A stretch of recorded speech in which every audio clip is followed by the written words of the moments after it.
The notion that the mainstream media is actively working to control the masses through global warming propaganda has been a contentious issue.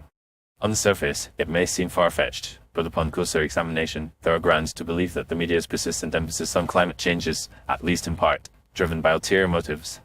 One reason the media might be investing so heavily in climate change coverage is to influence public opinion and shape behaviors in ways that align with the agendas of governments and corporations. By perpetuating a sense of urgency and catastrophe, the media can create a fertile ground for policy changes and the implementation of new technologies that might not have been palatable under normal circumstances. For instance, the emphasis on reducing carbon emissions can lead to increased support for renewable energy sources, which, while beneficial for the environment, also significantly benefit the companies that have invested in these technologies.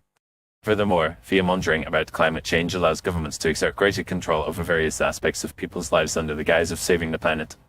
This can range from stricter environmental regulations to more intrusive surveillance to supposedly monitor and manage natural resources more effectively. Governments can also use climate change as a pretext for implementing taxes or fees that ostensibly aim to reduce carbon footprints but actually serve to fill state coffers. The scare tactic of impending environmental disaster makes populations most susceptible to these measures, as the immediate fear for the future can override concerns about personal freedoms or the economic impact of such policies. The corporate world also stands to gain significantly from the propaganda surrounding global warming. Companies are rapidly adapting to the public's growing concern about climate change by branding their products and services as eco-friendly or sustainable, a marketing strategy that often commands a premium price. This greenwashing, as it is known, allows companies to increase profit margins while appearing to contribute to the effort to combat climate change. Moreover, the emphasis on green technologies and renewable energy has opened up new markets and investment opportunities. The convergence of corporate interests with the media's narrative on climate change creates a symbiotic relationship where corporations can leverage fear and guilt to sell products, and the media can benefit from the advertising and sponsorship of these companies. Additionally, the narrative of global warming serves as a powerful tool for social control, enabling the media and governments to dictate behaviors that are deemed acceptable and those that are not. This goes beyond the obvious environmental implications and extends into lifestyle choices such as dietary preferences, modes of transportation, and even family planning. The media's constant reinforcement of certain norms over others helps shape public opinion and conforms public behavior to pre-approved standards, which can lead to a subtle but pervasive form of social conditioning. However, it is also crucial to note that the underlying cause of climate change is real and should not be dismissed.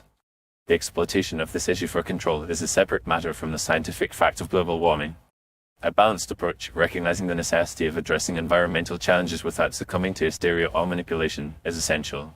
This involves critically evaluating information, supporting policies based on well-documented evidence, and being cautious of knee-jerk reactions to media sensationalism.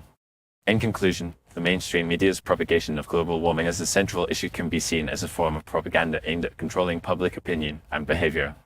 By examining the various interests at play and the tactics used to instill fear and influence consumer and policy decisions, it becomes apparent that there are motivations beyond purely environmental concerns. The critical thinking public should be aware of these dynamics and strive to differentiate between factual, scientifically backed information about climate change and the politicized narratives that are designed to manipulate. By doing so, we can address the issue of global warming effectively without succumbing to an agenda of control.